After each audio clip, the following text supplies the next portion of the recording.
Hello again, hockey fans. Are you ready to brave the wild? With me, your host, Paladino Joey, or Joey Awajan. Brave the Wild is available on all of your favorite podcasting apps. I thank each and every one of you once and always for downloading and listening to this show. It is a great pleasure to be back on board with you once again today. And again, always thanking Dylan and Kyle for having me on board the Hockey Podcast Network. Really appreciate you there. So, yeah, I'm recording later than normal today. Kind of an odd, super odd schedule, you could say. Normally, I would record in the morning, and of course, okay, it's going to be a lawn service day. But then, well, I'm able to record in the afternoon today. So that's, which is a rare occasion, kind of rainy, nasty outside. Kind of a spur of the moment thing, being able to be off in the afternoon today. It's nothing bad. That's the good part. So, yeah, going to squeeze this one in today. Perfect podcasting weather with rain coming down. The Twins and White Sox are somehow still able to play because it's not really a hard rain, but I wouldn't want to be out there. I feel bad for the fans that are dealing with it, but I guess some people like that kind of thing. I don't know. I think I'm in the minority in that one, or maybe they're in the minority. Anyhow, I don't expect this to be too long of an episode. Only 2 games of the series so far. The Wild have represented fairly well, I'd have to say. It's a 1-1 tie in the series, of course. First game was fairly competitive, a 4-2 loss, an empty net goal later. Some frustrations in that one. And a 5-2 win, again, as another empty net to make the score a little prettier on Tuesday. So Sunday was 4-2, a 5-2 win on Tuesday. Frustration for myself and probably some other Minnesota sports fans, not because of the late time, which I'm sure that's the majority of the frustrations out there, but the fact that both teams were playing at the same time.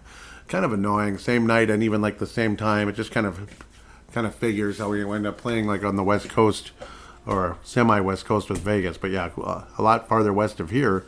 And then the Timberwolves and Lakers, obviously, at the same time. It's also funny how the two teams was a reciprocal, kind of, sort of, where the Wolves kind of, sort of kicked the Lakers' butt, and then Vegas, and some people would say they kind of, sort of kicked our butt, but the Wild were fairly competitive in game number 1, whereas game number 2, the Wolves, again, got off to a slow start, sort of like they did in the first game, and it didn't really get better until semi later, but then the Sons of Biscuits couldn't make a shot, whereas the Wild were pretty darn good most of the game. Vegas mounted a pretty nice comeback a bit for a little while there into game 2, and the Wild ended up finishing things off. So that's kind of where we're at. We're going to look at the game. Obviously, we're going to just talk about the series here a bit. Some kind of circumstances that have got the fan base concerned a bit. Again, topical combined with games and such.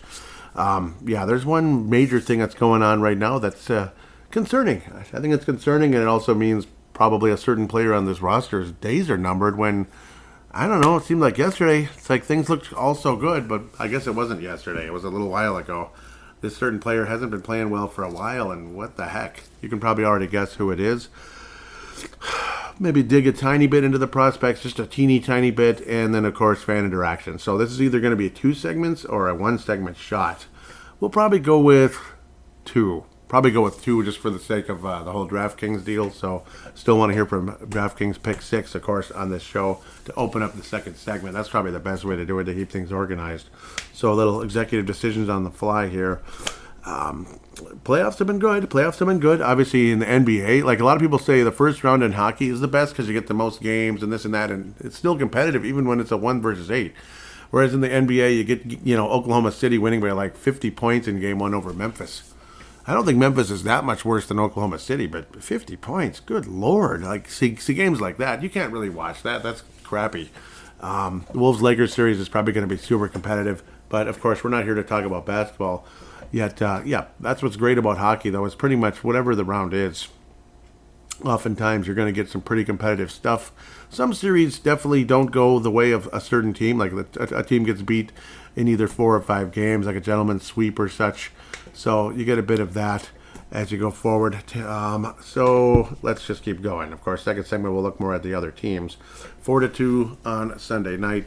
Again, you could kind of feel the Wild were kind of behind the 8 ball pretty early in this one because they kind of sort of were. Tomas Hertl scoring pretty early. David Kostic locally. Obviously, my brother's father-in-law basically said that Brock Faber's, commenting in Minnesota Wild Global, that Brock Faber basically got undressed and that he has to look for his jock after that one. It was not a pretty sight. Brock Faber's had a pretty strong season, but generally, he's going up against tougher matchups than he did early last season. And, Faber was off to such a strong start in his rookie year. Second year, it's been a bit of a tough go. It's not quite the same, though I do believe as some of the younger prospects improve and all that, Faber will improve with them, and it's going to be an impressive, a nice, long, very successful career for Brock Faber. Matt Boldy clearly looks in a lot of ways like the Matt Boldy we've always wanted, particularly in the postseason. As leading up to this year, Matt Boldy hadn't been a whole lot of a factor in the postseason. But now he is. A multi-goal game here, getting the Wild in it, being competitive and such. Kirill Kaprizov looking better than he did against Anaheim, that's for sure. And a lot of people did. Obviously, Boldy had the game-winning goal versus Anaheim. Jules Arsenault, of course, had the game tire. Kirill the Thrill with assists on both of the goals, and they were, again, both by Boldy. Ryan Hartman has looked very strong in this postseason as well, so that's good to see. They were saying how that's kind of like one of the reasons why that's been the comment out there, that one of the reasons why Bill Guerin has wanted to hang on to Ryan Hartman all this time as he's a playoff player. I guess he kind of is this year, but I don't know. Was he that great in the past? I don't know if my memory's not serving me properly or what the deal is at that one, but I don't know. I've never been a huge Hartman guy, but I guess there was that one year when we were doing the Dave Gagne comparisons, with the first round pick that ended up eventually being good with us, but not with the previous team or teams in Hartman's case, Chicago, and eventually the Nashville Predators. But this was a competitive game. That's the good part. It's just the bad part is the Wild just simply lost. Didn't think that Gustafsson was at his absolute best in this one, and it is what it is. You're not going to be at your absolute best all the time, but extremely encouraging signs with Matt Boldy. Steve Williams' first NHL game, which this game tonight, or well, not tonight, the game on the Sunday night, whatever, game one, this particular Sunday night game tells you more and more that Williams probably should have played against the Ducks. You can talk about, we had to win that game, yeah. You were probably, I don't think Zeev Buium being out there would have hurt the Wild's chances of beating the Ducks or tying the Ducks, or, well, not tying, but losing in overtime or whatever the hell. I think the Wild would have gotten their point. I think they would have made it anyway with Zeev Buium getting his feet wet. It probably would have been better because Zeev Buium was a little shaky in his first game. Had kind of a funky offside that he was holding his head and all that, so... And some other plays, again, it just looked a little bit shaky. Second game, you could see some improvements and such. So, and it's kind of like you probably would have seen those improvements a little bit earlier, just kind of getting used to the timing of the NHL.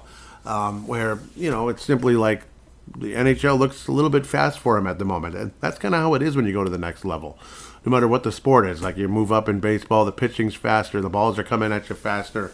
Or even just from 7th grade to 8th grade, in hockey, baseball, whatever. Like, whenever you move to the next level, everything's faster. And, of course, AHL to NHL, I can't even, imagine being a player or, say, college hockey to the NHL. In his case, what a difference it is. Because they say college hockey it's kind of like a double A. It's kind of like a double A. It's kind of like the ECHL level. About at that level. It's not at the same level as the AHL. Great college players don't always dominate the AHL the first second they get there. Some do, some don't. Some people are just up to it. And then the same person that dominates in the AHL goes on to the NHL and doesn't do anything, like the Brian Bonins, unfortunately. It just never happened, that kind of thing.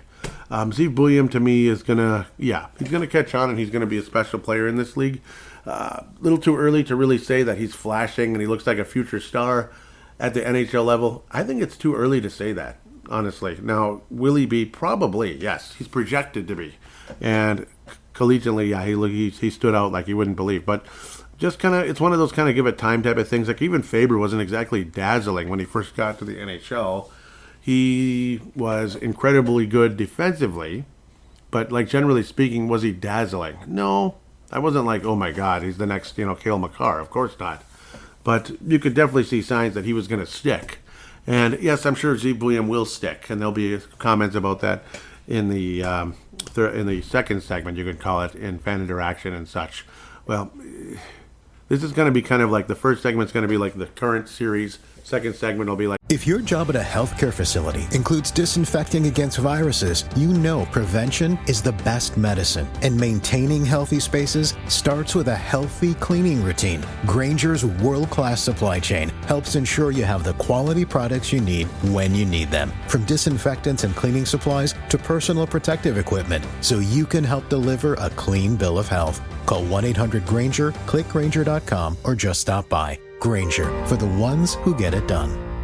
looking at the NHL prospects and, of course, the fan interaction. So we'll kind of go about it that way. It's just going to be a little bit unconventional, but this is kind of how it's going to be for the rest of this postseason when I do Brave the Wild, as long as the Wild are in it. Otherwise, it might be just very brief, like looking at the league and then looking at other things, maybe some Wild news if there's anything going on. So we'll have to wait and see with that. But the team looks competitive. That's encouraging. It sucks that we lost game one. Game number two, the Wild definitely came in firing away. They came in firing. They came in looking like a team that was, that deserves to be in the postseason. Put it that way. They deserve to be there, regardless if Vegas is a 50-win team or not. In the NHL, 50 wins is a lot. In the NBA, it's okay.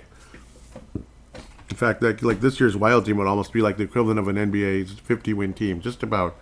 One other thing that I wanted to get to before I get to one other major topic. But one thing because this one wasn't written down, and it wasn't written down on the last show either.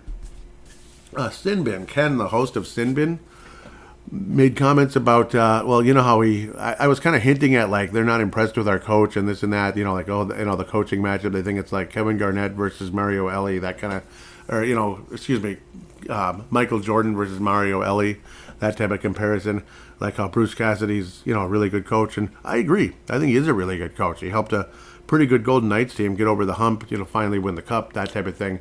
Make fun of me for saying finally win the cup. But, well, when you're in the conference finals like 3-4 times in like a 3 or 4 year period, but you never win the cup, obviously there is a hump you need to get over. So they did get over the hump because, and that coach helped them do that. A nice trade for a goalie as well, or acquiring a goalie that was, that really ended up being a perfect fit. That helps as well. And of course, Mark Stone being healthy and da-da-da-da-da. But, so yes, Bruce Cassidy deserves a ton of credit. Very good coach. So I don't disagree with that. One thing he did mention, though, and it's one of those things a lot of you may already have known, but it's like some of us, maybe it kind of just slipped your mind. You don't really think about it. You don't really dig that deep, per se. You just kind of analyze what you're seeing right now with your current coach and the fact that he makes adjustments, him being John Hines and such, that it's kind of an improvement with Dean Evason, who was kind of stubborn, and this is what we do. And Dean Evason never advanced out of the first round in the NHL or the AHL. And then you look at John Hines, never advanced out of the first round of the NHL. Did advance once in the AHL. Only once. But one other major piece here to this story with John Hines' history in the NHL, he has never, ever finished above the wild card position. Ever. He's never even been a division leader. Like, how the Wild were second, third place for like forever this year, and then wound up with fourth place in the division. He's never been higher than where he's at right now in the standings with his two other previous teams, the New Jersey Devils and the Nashville Predators. Now, you could say those teams weren't good and da-da-da-da-da, but at the same time, hey, eventually it adds up. It adds up. It becomes a bigger and bigger sample size. So it's kind of interesting. Like, I didn't really think about that. And it's like, ooh. So I wouldn't go as far with a criticism as Ken did, though, on Sinbin. Again, that's a very, very, very large podcast. Like, I mean, large in terms of large audience for Las Vegas, for the Las Vegas Golden Knights, of course, Sinbin. He went as far as to continue to, like, go on and, like, call John Hines a moron and such. It's like, I wouldn't go that far. But at the same time, that is interesting to think that he's never finished in the division leaders, not even once, not even lucked into it once.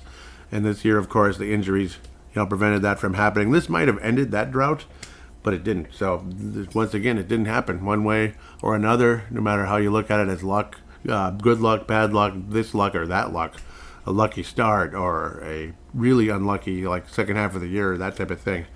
I'd go as far as to say, yes, there was a lot of bad luck this year, but eventually maybe, I don't know, you have to overachieve a little bit.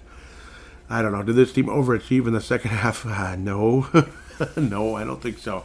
So it's just an interesting piece of conversation here going into this episode and going into the postseason with John Hines versus, say, a Bruce Cassidy. So, who was definitely underrated in Boston, as Boston did it again, fired another really good coach, and he wound up in St. Louis. So St. Louis got lucky there.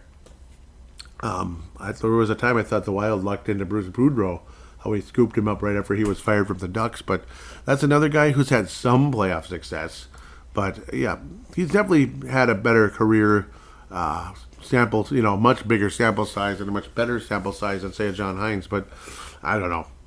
I've liked what I've seen from John Hines, generally speaking. I like that the penalties have gotten less, this and that. But the continued lack of success, though, generally speaking, is kind of frustrating. So we'll see. I guess you could say, well, I'll be rooting for John Hines to finish next year in the top 3 in the division. So we can finally get over that small hump.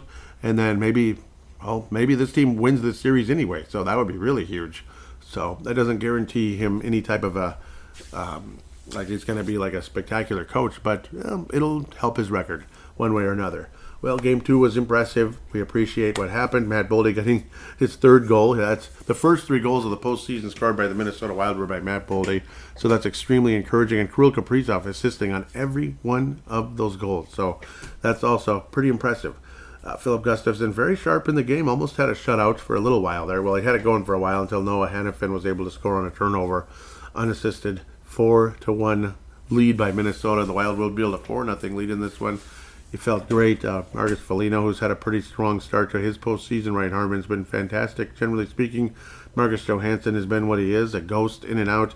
Arguably the most disappointing player in the entire postseason for Minnesota is no matter how you look at him. But to me, when you give up a second-round pick for the guy, and he was super successful last year, and he was super successful a couple years ago when he was with Minnesota, Gustav Nyquist he's a shell of himself. He's a shell of himself. Like, even Justin Brazeau almost looks like there's something there.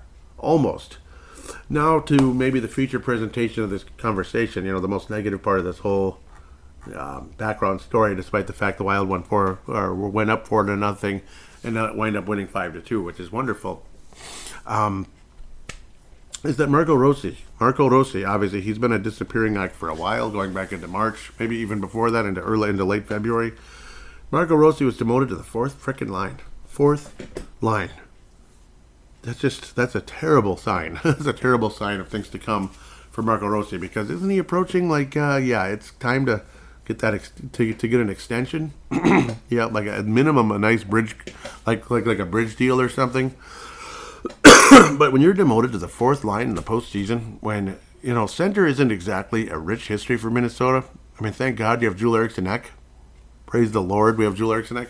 But then you have Freddie Gaudreau, Ryan Hartman, guys like that, and you see Marco Rossi getting demoted to the 4th line. 4th line. That is a horrifying sign. Horrifying sign with how things are, how the team feels about him at the moment. And, well, a combination with how he's playing and how they see him at the moment. Let's see. Marco Rossi, Yakov Trenin, and Justin Brazeau. Wow. Yeah. You're putting him with Yakov Trenin and Justin Brazeau. It doesn't say a whole lot. It really doesn't. Yakov Trenin, again, it's also a testament to some wonderful free agent signings the Wild have done in the not too distant past. Excuse me. I was going to stop that, but I didn't. Yakov Trenin has been, that's about how I feel about Yakov Trenin and his contract. like that. Like that. It's like, are you kidding me? It's horrendous. The amount of money combined with the term and combined with what kind of play you're getting out of him. Well, he hits people hard. Woo! He hits people hard. Yeah, also does absolutely stupid things as well. Justin Brazeau hits people sometimes. Kind of. He kind of does. Okay, Foligno's been hitting people. That's good, but, well, I don't know. You don't really win games when you hit people necessarily. Like you win the hit battle. I guess that's nice. Foligno had 12 hits in Game 2, which is great. Brazeau had two. Trennan had 6. Yes, he had some pretty good ones. Second on the team, and he had some pretty good ones. 4 blocks too. So at least Trennan was showing his presence there. It's appreciated. But I mean, you'd hope you get some scoring with that salary. The salary combined with the term. Obviously, it's all term when it comes to Goudreau. He's not that expensive. He was crappy in the face-off circle in this game. 3 wins, 8 losses. That's pretty wild in a stunning bad way. The only guy who was actually good in the face-off circle overall was Ryan Hartman. Interesting. 8 wins and 7 losses. Everyone else kind of sucked, like losing. It's pretty bad, actually. So, Tomas Hertl, geez, 4 face-off wins. 5 losses. That's it. Eichel 7-6, so on and so forth. Eichel, of course, was recovering from an upper body injury. But leading into the postseason, boy, did my fantasy team find out about that. But we still won it all. So wonderful news there. Fantasy hockey winning a championship. It's been several years, actually. So, yeah. That was interesting. Sorry, it almost sounded like someone was in my apartment. Creepy. Very creepy. Yeah. Doody-doo-doo. Yeah. That was... What the heck? It was like a... Okay. Yeah, now we're done with the Confessionals or Blurry Creatures podcast. Back to Brave the Wild, or Mysterious Adventures, by the way. But, yeah, it's a similar show, I guess. Yes, Kirill Kaprizov, Matt Boldy looking wonderful. Kirill was arguably the best player on the ice in this one. Boldy looks fantastic in this postseason. Drew Larchenek was a +3 despite the fact he had no points in the game. But definitely a lot of positives, but there's certainly some frightening negatives. Zeev William appeared to take some steps forward in this one, I'd have to say. The scratches in the game, yeah, there's a bunch of players because in the postseason you can, widen the roster and such. It's like a taxi squad, as they say. Travis Boyd, Declan Chisholm, Cameron Crowdy, Brendan Gaunce, Hunter Haight. Interesting. Vinny Hinostroza, yeah, they're talking about possibly getting him out there. He'll be that number 3 goaltender. Ben Jones, Carson Lambos, interesting. John Merrill, Liam Ogren, good. Like to see him get out there. Actually, Devin Shore and Jesper Wallstead. What's he doing up here? 4 goalies, I guess. Interesting. But, thought I'd bring that up just for the hell of it. But, yes, you're seeing Zeev William gain a little bit extra confidence. He was a -2 in the game. He was on the ice for some goals, but they weren't his fault, that type of thing. Again, a little bit, not keeping up with things like you'd hope, that type of thing. But it's 2 games. It's 2 games, and I do believe Zeev William is going to be something. Imagine being like this rookie pitcher or something. You have to go up against the Yankees or Dodgers or somebody like that, and it's the postseason. Welcome to the big leagues, young man. Here's the ball.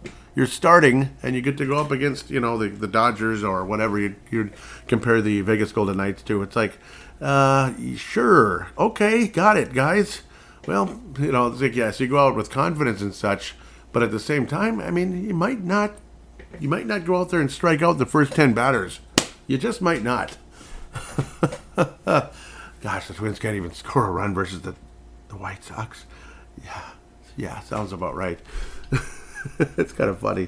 But no, I mean, that's basically what it is. It's about it. I'm trying to think of what the comparison would be here. My brain's like the Houston Astros, something. I don't know, something like that. Some huge name, Yankees, Dodgers, da-da-da. You get the idea. New York Mets. Maybe that's what they're about equivalent to. Or the Braves or something. Somebody who won a championship very recently. And maybe isn't on the New York Yankees and Dodgers payroll, but up there, way up there. Whoever it was. I'm trying to remember who won the 2000. Oh, not the Texas Rangers. No, they sucked right away afterward. So that was kind of funny. So, yeah, whoever it was. Mets, Astros, whatever. So, enough of that nonsense. Things looking encouraging for the most part. I think this team can win the series. I think they absolutely can. Like I was saying, Boldy and Hartman look great. Kaprizov looking really, really, really strong. Yurov, that's another piece of news that could maybe go into the second segment. That's probably a better idea. Well, or I could just bring it up now, and then maybe we'll continue on it. Yurov's terminated his KHL contract, so he's still, they still have his rights, so to speak, but that doesn't mean he can't come to the NHL, him being Danilo Yurov. So it sounds like a possibility of him being in North America next fall. So he'll be taking his talents to not Iowa. He'll be taking his talents to the 10,000 Lakes. with the Minnesota Wild. Yep. he's done his decision. He didn't have to go on TNT or anything to do it, but yeah, maybe he should have. It's the decision with Danila. You're off. I wonder how many people would watch that one. Is he gonna stay in the KHL, or is he gonna take his talents to the land of lakes? Huh? Gonna take your talents here? Well, welcome to North America in advance, Danila. You're off. Of course, we talked about Ray Shero's untimely death at 62. Ugh. It was something rumored to be like cancer related, that type of thing. Kind of something that came up kind of quickly, and you know what I mean? One of those type of deals. So that's what's been rumored. Otherwise, it's like you don't want to pry this and that, but that's possibly what it is. That's as far as I can go. It's none of my doggone business anyway. So, but very sad. Obviously, a lot of people very sad in the organization. We did talk about it last episode, but just kind of bringing it up again. I guess it's sad to think that like two guys, like obviously you had your assistant GM and Tom Curvers die of lung cancer just a few years ago without smoking a single cigarette in his life, and now Ray Shero. What the heck? So. That sucks. Two huge pieces to the Minnesota Wild front office passing away. Jeez. So that's depressing, to say the least. Yeah. So with that said, my overall comments, though, outlook of the series, I do think the Wild have a chance. I'm still kind of leaning like Vegas in 7. I think I was saying Vegas in 6, but I'm leaning closer to 7 now. Been very impressed with Boldy. Hopefully that can continue. Yes, the Wild can win the series, but I'm believing that the Golden Knights will probably still win it, and if they do, they still go all the way, possibly winning the Stanley Cup. Sorry for the odd audio, just drop-in stuff here. So, but that's where I'm leaning. With that said, might as well pass out a Madonna and a Shepherd type of thing. The Madonna award for this episode is Matt Boldy. Honorable mention to Kirill the Thrill, because he was for real again, which is great. But Matt Boldy absolutely brings home the Madonna in these first 2 games. The James Shepherd Memorial Popcorn Maker is somebody. It could be a bunch of people. It could be Trenton. It could be Rosie. In fact, it might have to be Rosie. I feel terrible saying it. Oh no, it's Gustav Nyquist. Sorry, it's Gustav Nyquist. I don't even want to pick on Rosie. Leave him alone. Nyquist is just awful. And I don't know, 16 and a half minutes of basically nothing. Like, it's just goose egg, no shots on goal, nothing. Just goose eggs.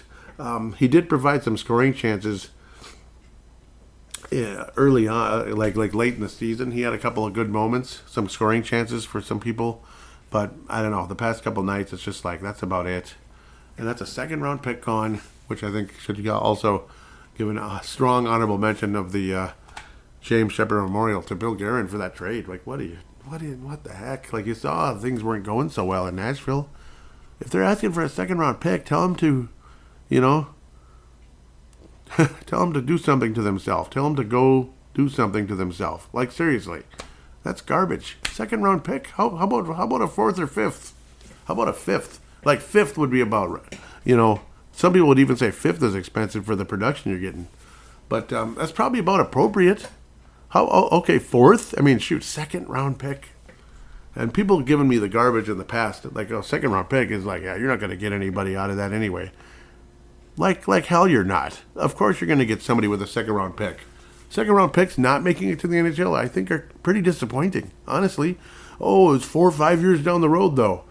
So, you're still throwing it away. Look at the Vikings. They only have 4 picks this year. But, but some of their moves actually made some sense. Like some of their moves made sense. The Wild, I don't know what's making sense right now. Extending this guy and signing that guy and giving him a deal for this and one guy getting a deal for that. Apologize if my voice still has that kind of whiny, like kind of clogged sound. And I apologize. It's still not 100%. Still kind of a cough. So I'm just letting you know about that. But, okay, point has been made about Gustav Nyquist being the ghost he's been. And gosh darn, I loved him so much. Even up to last year, I was like, what a stud. He's awesome. He's a really nice player, great skill level. Now I'm thinking he ain't gonna play a single. He's not gonna play next year. he's probably not, unless it's like some kind of 1 year, like veteran minimum-ish, kind of around there, maybe slightly above veteran minimum contract with like Buffalo or something. I mean, that's probably where we're headed with Gustav Nyquist. It's sad, but I don't think there's any doubt anymore. Like, I don't think there is. As for Marco Rossi, he's getting the what's his name treatment. He's getting the Thomas Vanek treatment when he got put on the fourth line with Montreal. And did Thomas Vanek ever really show any of that shine that he had early in his career after that took place? No, he didn't. So Marco Rossi, I'm very concerned and kind of sad because I've been a big supporter, huge supporter of Super Marco. I've been a big supporter, and I'm sad if this ends up the way it's heading. So it's very disappointing. With that, otherwise, yes, the Wild do have a chance to win the series. Okay, so I'll try to end somewhat positive with that. Somewhat. With that, we'll take a quick break, return for, the rest of the show, basically. Like looking at the league a little teeny bit, prospects, and, of course, fan interaction.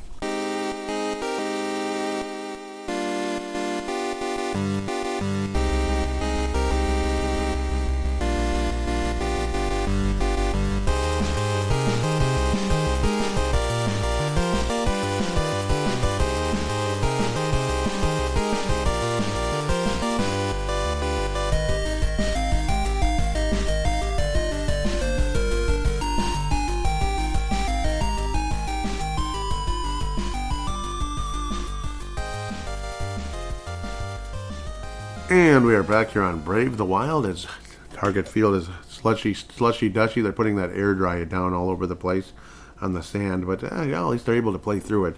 Will the Wild be able to play through Game 3? Well, they're going to have to. Isn't it tonight? So, yeah, let's go out there and get it done. I'm still leaning Vegas in 7. Wouldn't be surprised if the Wild won tonight. It is tonight, 8 o'clock, so a little bit earlier for those of you that might be getting frustrated with the late starts. 3 p.m. game on Saturday, so you won't have to complain about that.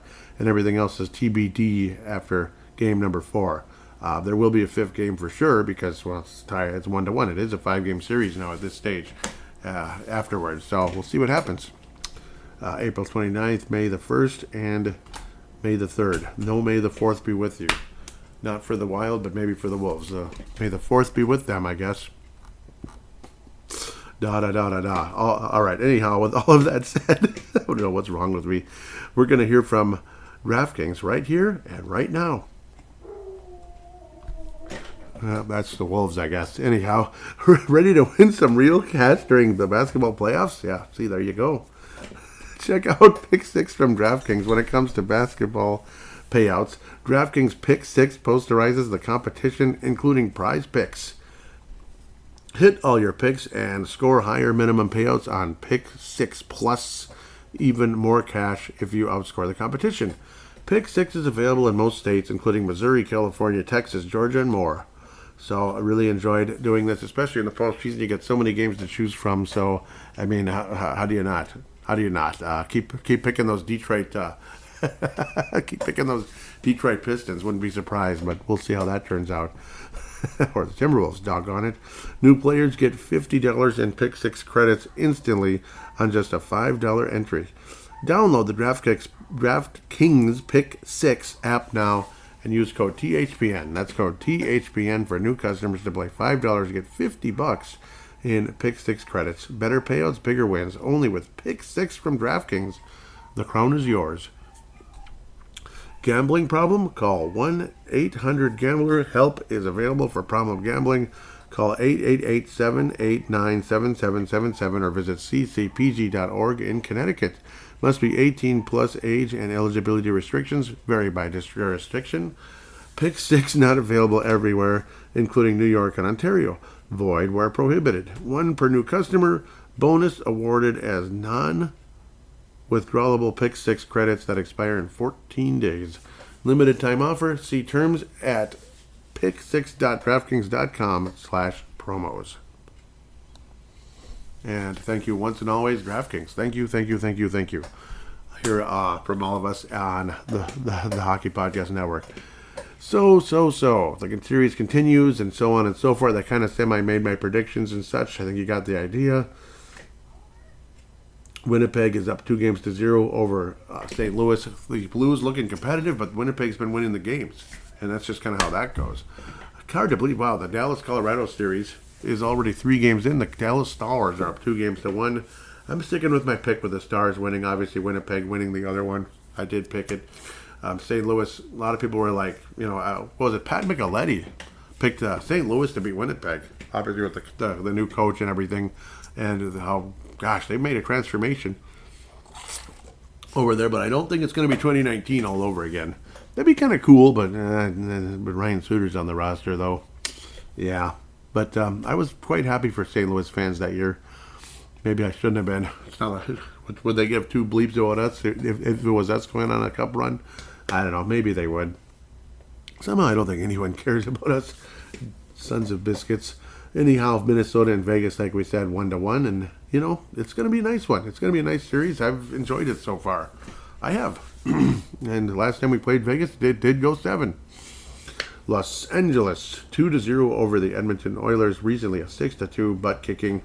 Los Angeles has been pretty dominant in this series. Edmonton still has a chance. They got that star power, and that pick I had, and it looked good most of the year, and then things just started to kind of snowball since about February-ish, I think.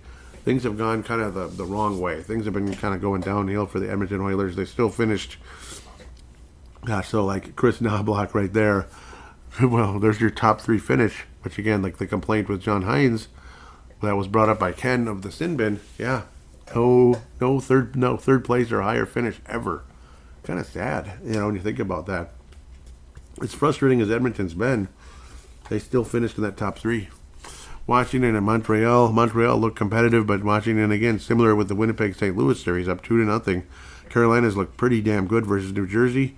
Yep, I think there's a chance they could go on a bit of a playoff run. Up 2-0, a 3-1 victory over the Jersey Devils most recently. Ottawa and Toronto. Toronto's up 2-0 as well, which may have some people a little bit frustrated and disappointed, because I know a lot of people want to see Ottawa do something. Like Toronto's had their chances, so on and so forth. But so far it's been Toronto, the Battle of Ontario. I don't know why I thought Ottawa was in the Quebec area. No, they're Ontario. Shame on me. Montreal, Quebec, and Quebec City, and so on and so forth. Ottawa is the overall capital of Canada itself, isn't it, though? It's like the Washington, D.C. of Canada. Whereas Montreal and Quebec City of Quebec, that's obviously French-Canadian province. Where Ontario feels like the most... It's Canada, but it feels like the most kind of like Western... I don't know. It feels like the most American-Canadian. I don't know if that makes any sense. Maybe that's more British Columbia. It's kind of the West Coast dude. That type of thing, where Toronto, Ottawa, all that's kind of more East Coast-ish. But Toronto, 6-2 early, 3-2 in the second game, and overtime, taking a 2-0 lead. The series ain't over, but who knows. I did pick Florida to beat Tampa, and then I was like thinking, no, that's probably a huge mistake. Tampa's still got it, but they're up 1-0. I don't know why this series is only 1 game in. What's going on? That's kind of weird. But 6-2 win by Tampa, or by Florida in Tampa as well. Pretty crazy. Tonight though, 5:30 for some of you that want those earlier games. Well, there you go. That's an early one. Only 6:30 in their time too. So like Eastern time, only 6:30. That's a quick start. See if it's a lightning quick start, which might mean the Lightning tie it up and force put things in a best of 5 basically at that stage. Tampa Bay was number 1 in the entire NHL in goals scored this year, and 4th in goals against, so should be a good one. I'm kind of sticking with my guns with the picks so far, for the most part. Yes, I did pick Toronto over Ottawa. I did pick Carolina over New Jersey, and Washington over Montreal, yeah. So I'll stick with all those for now. LA, I think I did pick LA over Edmonton. Yeah, I did. I did go back on my original pick from the beginning of the season, because I don't think Edmonton wins. I had Vegas. I think I had them in 6. But it might be more of a 7-gamer. I did have Dallas, and I believe 7, and then Winnipeg in only 5. We'll see if that holds up at the end of the day. So, yeah. Pardon me. Pardon-moi. And yes, there's a reason why some of those players are up in Minnesota, because, you know how Iowa is. They're not going anywhere, so that's how that goes. Lambeau, 68 games, 19 points in Iowa this year, but a +5, a huge thing. That's what I was talking about earlier. I think Lambos, he's encouraging, and he is a first-round pick, so you're hoping for something, whether he's the 26th pick or not, or much higher. You're still hoping for something out of a guy like that. It's potentially a very good draft. Wallstedt and Lambos, Jesper Wallstedt. Jesper, obviously a very rough season in Iowa. I mean, very rough. Injury riddled as well. Kind of like Juler Tanek here with the injuries. So, yeah, just a doggone frustrating season at the end of the day when it comes to guys like him. But you do see encouraging signs from guys like Lambos and even Ryan O'Rourke, getting his plus-minus, pointing in a much better direction, to say the least. Like Lambos being a plus on that, forgive the word, shitty team, is pretty good. Pretty good. So that's encouraging. I don't like to curse too much on this show, but once in a while. I mean, Iowa's been terrible. So to be a plus defenseman, that's encouraging for Carson Lambos. I mean, he's doing something right for that to be happening. He is. So that's encouraging. Danilo, you're off. I guess we'll just have to kind of wait. We're in the waiting period about that. It'll be nice to hear that he's on his way over. So we'll see you soon, Danila. I think Stramel's staying in college, right? Charlie Stramel, yep. And then Steve Williams already here, which is pretty awesome. Yes, you burn the first year, which is kind of weird. I'm not a huge fan of that, but that's kind of how it goes. Oh, they're pulling the tarp out. That sucks. Well, then again, I wouldn't want to play in this garbage anyway. But, Steve Williams, it's nice to see him in the NHL already. Definitely looks young. He's not even 20 years of age, so it's impressive that he's already playing professional hockey, like NHL professional hockey at this level. So we'll have to wait and see how that continues at the end of the day. Some of the other juniors, you'd like to see how they're doing in the postseason. Yeah, like Riley Height in 6 games has 9 points, 5 goals, 4 assists. I think I already talked about that. So they may already be done, unfortunately. Charlie Stramel, of course, out in the first round. We know about that. Wutzke. Yeah, he recently got that ELC as well. So, but he's only 18, so he'll probably still... Yeah, he's going to... Is he only 18? Yeah, he is. Dang, he's going to turn only 19 on July 26th. I think that's... Yeah. I think that's one day before Neil there. Neil's the 27th. I do believe Neil's the 27th of July, but, a lot earlier, 1984. So, yep. Kiviharu, 4 playoff games, no points. Ryder Ritchie, 9 playoff games, 11 points. Yep, he's continuing that in that playoff run. 6 games, 5 assists, 11 points, 16 penalty minutes. That's kind of a bugger, but that's kind of how that goes. And of course, Zibuiam, 2 playoff games in the National Hockey League, and at least he's getting his feet wet a bit. 2 games played in the postseason, but nothing to write home about yet, other than other than an offsides and such, but and a -2, I do believe. So it is what it is. I mean, it's okay. It's okay. Zeke Williams is going to be up to speed. It's just kind of a tough matchup to open up a career, but I guess who better to throw to the Wolves, I suppose, a guy who's been in a lot of postseason action throughout his collegiate career. So with all of that said, let's get our butts into fan interaction right here and now. No reason to really belabor things. I think I've babbled enough. So opening the show, was it MS Chris 1221 from last episode? I said, we hear from this person. And Chris was one of them. They said, what did I say? Oh, you were, I just was saying, you replied to the comment and all that, and I appreciated it. So, okay. And then he said, LOL, I kind of figured as much, but just making sure. Yep, and yes, I really appreciate it. Gotta like the view there. Like nice, very, very cool looking background picture and profile picture. Like layers of rocks and such. That's fascinating. It really is, because it just shows all the different possible eras on this planet. Hockey fans, it's 83 Stars and Wild. Cool. Well, coming out of Minnesota, of course. Been on Twitter about as long as Brave the Wild, 2009. That's cool. Because I don't think Brave the Wild was on Twitter in 2008 when the show started. Facebook maybe, but I don't think I jumped on Twitter right away. Maybe I did. Yeah, like not 2008, but 2009, yes. Anyhow, yep. Thank you. And again, nice to meet you, Chris. And I do mean that with full sincerity. There's no doubt about that. So let's continue there, If humanly possible. So I got to rearrange things again, but that's okay. It only takes a second. Okay, yep. Champions for the first time since 2019 or 2019. Yes, my fantasy hockey team. Unfortunately, not the one in Derek's League, which would have been really cool to win that one because there were a lot of teams there, and you really dug deep into the depth charts to acquire players in that league. I don't even think I finished like 5th place or something, so doggone it. I was in the mix for a while, but things kind of went downhill as the year progressed. Guys get hurt, which was what happened to my basketball team earlier. It's like injury after injury.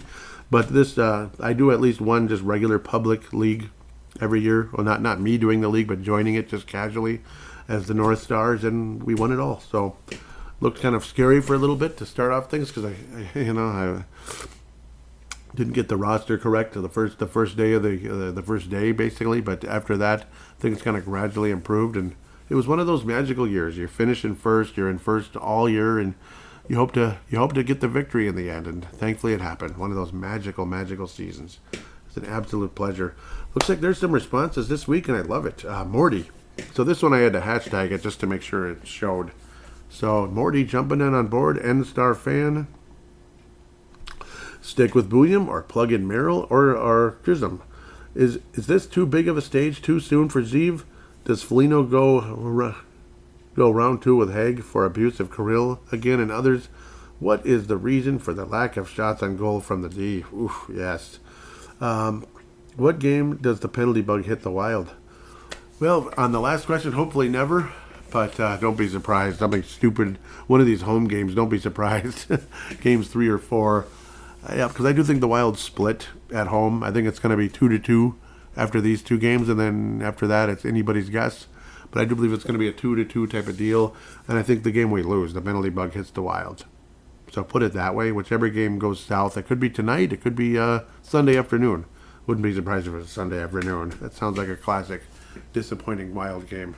But lately, they've been better at home on these matinees than, historically. Oh, they've had so many absolute, dare I call them wastes of your bleeping time on a Sunday afternoon or Saturday afternoon for years. Like you play a crappy Edmonton team back in the day, and it's like 1 o'clock on a Saturday or something, and it's like 2-1 loss, 2-0 loss. It's just, or 4-1 or something. Like, what's wrong with you guys? It's like one of those. So that's where it's just stuck in my. It just kind of gets embedded in you. You're like, oh, I can't forget that. Oh, it was so horrible. And it kept happening and happening. So, yeah. Anyhow, stick with Zeev William or go with Merrill or Christum. I think they're going to stick with Zeev. I think they are. Now, obviously, things could change, but I think they're going to stick with Zeev William.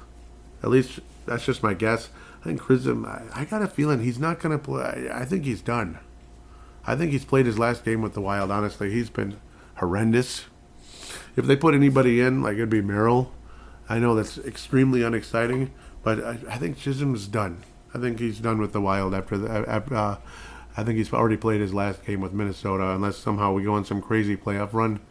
Yeah, but I got a feeling if he's in there, it's probably not a good thing. And yeah, he's just kind of fallen off the face of the earth. I feel bad for him, but that's kind of how it goes. Is the stage too big too soon? I just think they should have got him out there a little earlier. I wish the frickin' Denver Pioneers lost in the regional, but they didn't. So that was 2 whole stinking weeks that we could have got him going a little bit. Like if you're going to burn the year, fine, screw it. You're going to burn the year, and you get him out there. But no, you had to screw around, but they had to stinking win that game over, was it Boston College? They had to win that stinking game. Oh, close. I think it was an OT game or something. They just had to win that one. So that was 2 whole weeks only to lose in heartbreaking fashion to, was it Western Michigan, right? So, yeah, that's when the Broncos got to the final and beat out Boston U. So, yeah, that's what cost us. That would have helped. Anyhow, Foligno go round 2 with Haig? I think so, yeah. I wouldn't be surprised one bit if he went at it for another fight with Haig. Yeah, because that was some complete BS. I didn't even get into that. Kirill getting, punched in the face more than once, cheap shot fashion. And Kirill, definitely he's a different guy the last couple of years, especially this year though. You can see more and more more and more interactive with a lot of things. Like his English has been fine for a while, but I mean even more so now. He'll even do interviews national interviews all on his own now, and it's been pretty good. And boy, he kind of stood up a bit. He stood up to the guy too. Did Kirill Kaprizov, so that was pretty cool. But I would not be surprised one bit if Foligno does go round 2. Yes. The reason for the lack of shots on goal from the D, well, obviously very aggressive, very strong, stingy defense by the Vegas Golden Knights. They've been blocking shots like crazy. I think that's the main reason, other than, I don't know, ugly shots as well, I'm sure. But yeah, for me, it's just I think Vegas' defense has just been so sharp. Yeah, because that is crazy. Only 16 shots on goal, but luckily 4 of them went in the most recent game. Only 16 shots on goal. So, yes, and I'm sure Morty has noticed the same thing. Vegas' defense is very, they're really, they're aggressive. They block a lot of shots. They really do. So, the Derek Felska lightning round hath returned. Da-da-da-da-da-da-da. Here we are. Yep, again, Derek Felska. Let's just say Derek now. I don't need to say the last name 50 times. Crease Assist Podcast. Amazing job. Crease Assist Podcast with Kalisha Townsell, Teresa Ferries. They do an amazing job. They give you honest, hockey conversation. Let me tell you, they're not going to give you the homer thing, and neither am I here on Brave the Wild. And when we had that conversation, me and Derek, during that spring break week, yeah, there was a lot of honesty there. Obviously, a fun conversation, but yeah, a lot of honesty towards the franchise. We're not Billy Goats. We're not wearing the face paint. We're not going let's go Wild. That's one of the reasons as well. I'm not really big on going to games. I'm just, I don't know. It's different now. As a podcaster, it's different. You just have a different vibe when you've been when you've been covering the team for a long period of time, even though this is more of doing it on my own, not with credentials and stuff. But yeah, I mean, and Derek has always had a very objective point of view as well. He's been writing for eons. So, I mean, he's been writing for eons. I've been podcasting for eons. So, I'd like to say both of us are pretty good writers and pretty good podcast hosts. So, I'll put it that way. Okay, let's go. Leading off. Here we go. The Chuck Knobloch here. Or you could actually say Nordy actually led things off. Yes, he did, technically. But anyhow. Is it just missed calls or reputation? Yeah. Is it just missed calls or reputation that has led to some of the non-calls that have happened to Ryan Hartman? Yeah, see? He got a lot of that. Also, how surprised are you that he seems to have figured out that balance of playing hard and not being selfish/foolish? I'm about to say something crazy, aren't I? Yeah. But, I'll get to the crazy thing in a second. But I think it's absolutely a fact, yes, that it's reputation. It's, you could say missed calls too, but conveniently missed calls. There might be some where it's just they missed, but it's convenient. Oh, sure you missed it with Ryan Hartman, that type of thing. It's a reputation thing, I think. And you know who I would love to see convenient missed calls on? And, Luka Doncic. That little, again, I'm going to curse again, that little bitch. Oh, my God. He is so annoying. You think, and I despise Steph Curry, but yep, partially because he's just so arrogant. But Luka Doncic is the biggest complainer I've ever seen. But enough about LeBron James. Anyhow, there you go, talking about Timberwolves explosion almost there. I'll save that for tomorrow if I record that show tomorrow. We'll see, because they're in the playoffs too. How surprised am I? Yeah, that's what's the crazy part. I kind of like what I'm seeing. Yeah, and you're hitting the nail on the head here. He's actually, how surprised am I? Yes, exactly. How surprised am I? How surprised are you that, he seems to have figured out the balance of playing hard and not being selfish, foolish. Put it this way, shocked? Yeah, I think it's amazing. So that's the crazy thing. I actually kind of like him right now, but we'll see how long that lasts.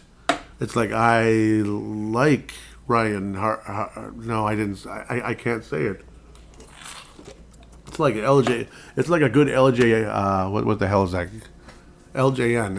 It's like a good LJN game. Oh, there are a couple, by the way. It's not that bad. I happen to like Who Framed Roger Rabbit. I just didn't enjoy doing the review for it. Too much searching and getting hit and killed in 10 seconds. That one's kind of annoying. I do think that show is going to go on that show might go on a bit of a hiatus, though. We'll see. That would be the video game flashback. There I go, babbling about my own shows. Morty says, great question. Yeah, like how surprised are you? Yes. I'm shocked. Yeah, it is a great question, Morty. I agree.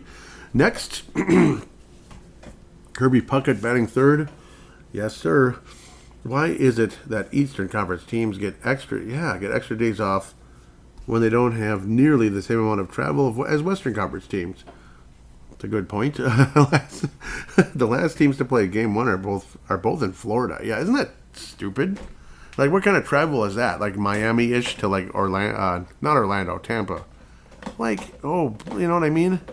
It's just like not even that far. Like, it's not like Tallahassee to Miami, even. You know, it's like Miami to Florida, Miami to Florida, Miami to Tampa. Isn't that just like one little side of the other on like the skinny stuff, like one coast to the other? God, why should they get extra time? Good question. Good question. It's kind of like how a lot of us feel about first shift. Oh, there I go again. At least in a second shift version, where it seems like they get a lot of special treatment. Oh yeah. I don't know. Dare we call it East Coast bias? You know, Gary Bettman's has got that New York accent, doesn't he? So I guess it is pretty dumb and frustrating. Yeah, because the West is very much spread out. So really good point there. I mean, Minnesota and Vegas, that's about a 5-hour plane ride, isn't it? It's about 5 hours. It's a long ways. Let's see. You could easily drive in probably way less than 5 hours. It's a Florida thing, and they probably don't even drive. They fly, and it probably takes like 30 minutes. It's ridiculous. That's ridiculous. Yeah, isn't that stupid? Yeah, really. Yeah, they're at Game 1. Dallas and Colorado. That's a pretty significant amount of travel. It's not as much as Minnesota to Vegas. It's not even close. But they've already played 3 games. It's crazy. It's crazy. It's almost like no extra time for anybody, damn it. Or find some kind of friendly medium. Like the Wolves-Lakers one that made no sense, too. Was it like 3 days off from Game 1 to Game 2? In Los Angeles. There was no travel involved. What are you doing? You don't make any sense. That was really dumb. Like, just play Game 2? Come on. And then it ended up like combining Minnesota Wild and Minnesota Timberwolves in the same night, which was dumb. But I guess the rest of the way, the two teams will be split up, so that's good for all of us multi-sports fans. Next, that was a lot of good. That was good though, really good. What has been your opinion on Steve Williams' game so far with the Minnesota Wild? Is he what you expected or not? Definitely looks kind of on the raw side, like we say, like not, like kind of, not really, like the game's a little bit fast for him at this stage. But I feel comfortable with it. I'm just annoyed that, again, obviously the stupid circumstance of winning that damn regional, and I'm sure he wanted to win that regional. I'm sure he'd much rather be hosting that championship trophy instead of going home in any form of anything. Like just ask poor Brock Faber getting to the championship game and leading 2-0. And that frickin' Cooley hitting the frickin' post, and Bob Motzko having his team kind of basically hold back and stay back until the lead disappeared after about 1,900 shots came their way. Yeah, genius coaching, genius. Play not to lose. Great coaching, great. I'm not bitter about it at all. Next, sorry, but is he what I expected or not? Well, definitely not yet. Obviously, early sample size. He's about what I kind of expect coming into the league at the beginning. Like I said, it's not like Faber was dazzling anybody.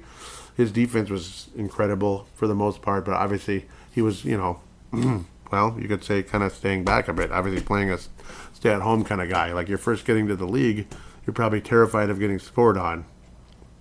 Unfortunately, goals have already been scored with Bouillon on the ice, but they weren't really his fault. So, yeah, I mean, I don't see anything too exciting. I don't see him flashing like some people say. Maybe I'm not paying close enough attention, but I'd like to say I paid attention to Steve Bouillon. So, I just kind of say, yep, it's definitely an early sample size. Terry Clevin says, 20 minutes into his NHL career, glad he got some experience, as it should give him great information as he trains in the gym, at the training table related to diet, and on the rink. Training camp experience will help him. When he's on the ice, I'm hoping nothing bad happens. Okay, that's about right. Yep, I mean, I get it. I get it. Yep, that's about it. That's kind of about where I stand right now. Like, hoping that Zeev continues to hold up out there. And put it this way, I'm not disappointed. I'm not like, ooh, ugh, So it's nothing like that. It's just more of like about, again, what I did expect. That it's early. It's early. He's raw. That type of thing. That's kind of my point of view. I'm gonna click on something. This might screw things up. Okay, it's just what you call it. It was just a like. Not that I dislike likes. Likes are great. They're like awesome. Like doggone it. Sorry. I'm just losing my mind here. So see, William. Continuing. Kent Herbeck or whoever else. And God bless Kent Herbeck. Did he have a stroke recently? Oh, jeez. So it's like, that's sad. Also, again, Tony Oliva, too. What the heck? But it sounds like they're doing okay. Stop with the death, please. Please, no more death. Anyhow, the next is, in non-Minnesota Wild playoff news, which team is surprising you, good or bad? One each in this year's playoffs so far. I'm going to backtrack. Yep, so... Yes. Oh, yeah, they're right here in front of me. So far, the teams that are winning that I picked are, but at the same time, which one's disappointing or which one's surprising? Surprising. I was going to say St. Louis was surprising because they were hanging in there, but unfortunately they're down 2-0. I was definitely going to say St. Louis. It's kind of semi-surprising that Dallas is doing well because, I mean, Robertson's been out and they've had other injuries. But okay, I think it's all in the LA Edmonton series. Like, Edmonton looks awful. They're disappointing. I'll say they're disappointing. You'd think they could, like their win-loss records are right on top of each other.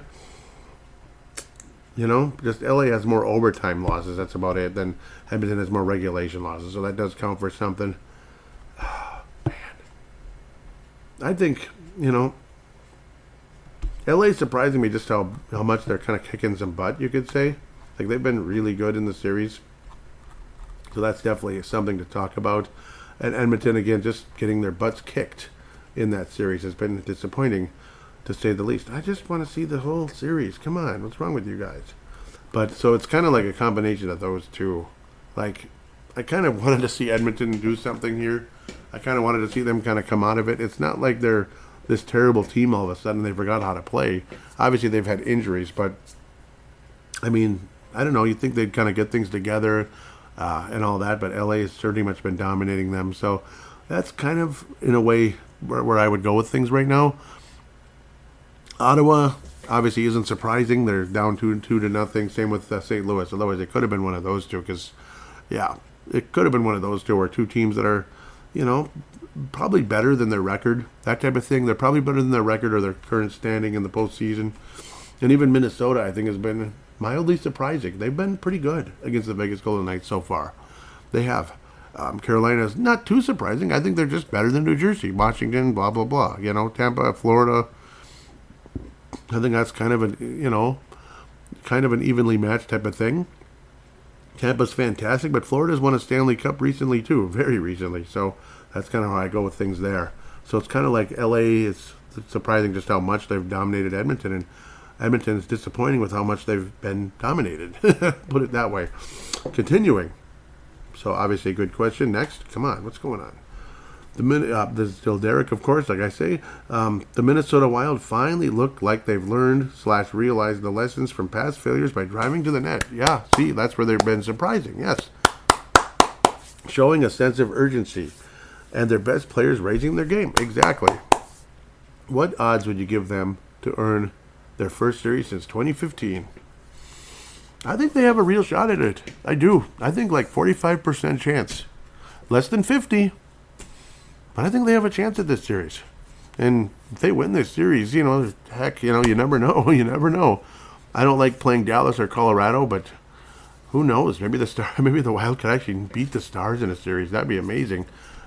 Maybe you could do something. But to get past Vegas in the first round would be incredibly surprising and incredibly positive. It'd be an amazing thing. I think 45% chance. Again, less than 50, but I think the Wild are absolutely in this one. It's been very encouraging. Continuing. Oh, wish that stupid frog would get out of my throat. Croakety, croakety. Like, oh, why can't it go sing a chorus like the chorus frogs over down the street here? Dang it. Get out of my throat. Anyhow, continuing, has the in-season injuries to Joel Eriksson and Kirill Kaprizov been a blessing in disguise for the Minnesota Wild as they are not as beat up. Yep, beat up and exhausted from the grind of the second half of the season. Absolutely. Absolutely. Just the fact that they're not as rusty as it appeared. Like that Anaheim game, I saw the way Kirill was kind of like skating off the ice. It was like, ooh, is he going to be okay? Like, is he still still kind of sore, beat up, or just not really up to speed? But now he looks up to speed, or at least very close to it. And Joel Eriksson, yeah, absolutely, has been pretty darn wonderful since returning. So I think, yes, I think it is a blessing in disguise. And the fact that, there we go, listen to that sound, yep. The fact that finally going into the playoffs, like, healthy, at least as healthy as, like, they're out on the ice, that kind of healthy, rather than some stupid freak injury right at the end of the year. Like, Spurgeon's out, Brodin's out, Suter's out, Parise's out, Kaprizov is, like, not the same since, whenever, like, that stupid groin injury, like, last year, that type of thing. You have that kind of nonsense going on. Or was that 2 years ago? That was a while back, yeah. Kaprizov's been, in and out, been frustrated a bit since this injury and that injury. Like, Dumba was never the same again after the stupid pectoral, so on and so forth. He'd always go in, and I remember how Russo would always talk about that too, like leading in the playoffs. Like, why does it happen every bleeping year? Like, one or two super important players is like basically out, maybe even three type of guys.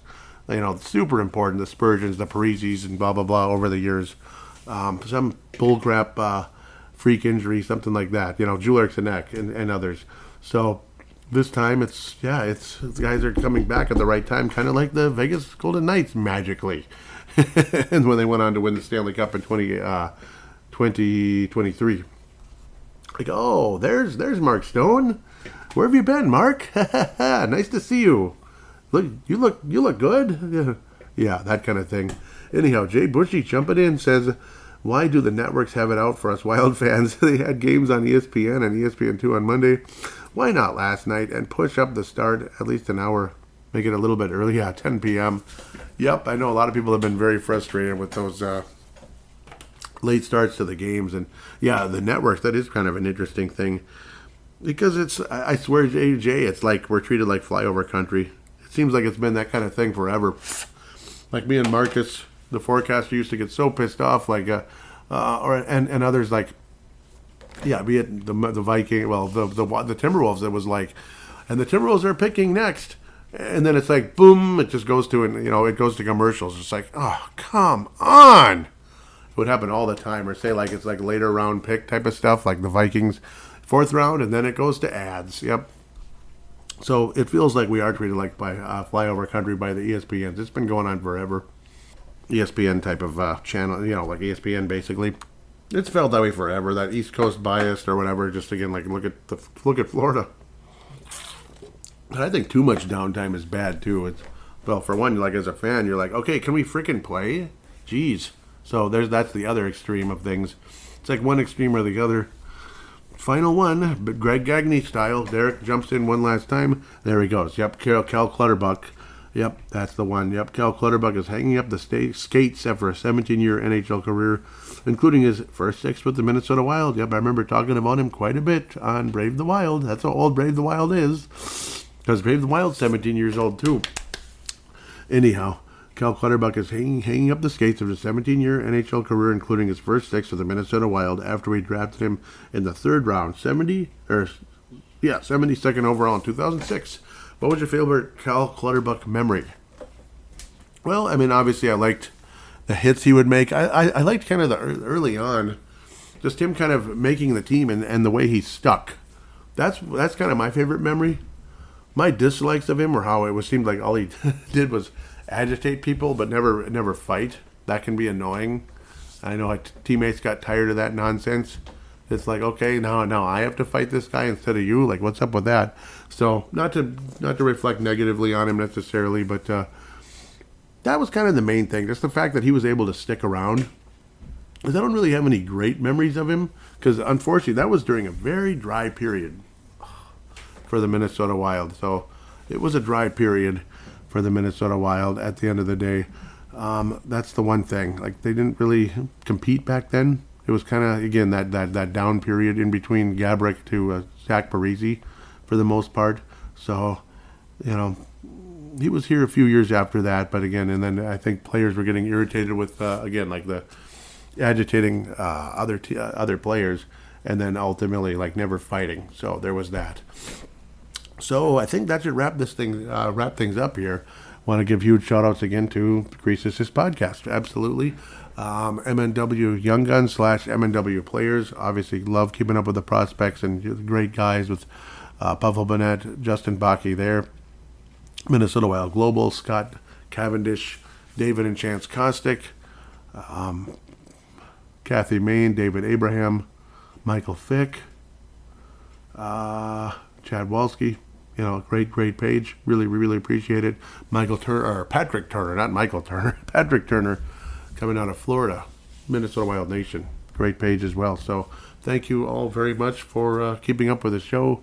Pass it on if you could. Put a 5-star rating if you could on Apple Podcasts or Spotify. Keep sharing the show. Those of you that have, really appreciate you. Thank you again. And we'll try to keep up with this postseason if humanly possible. Until next time, take care and go Wild.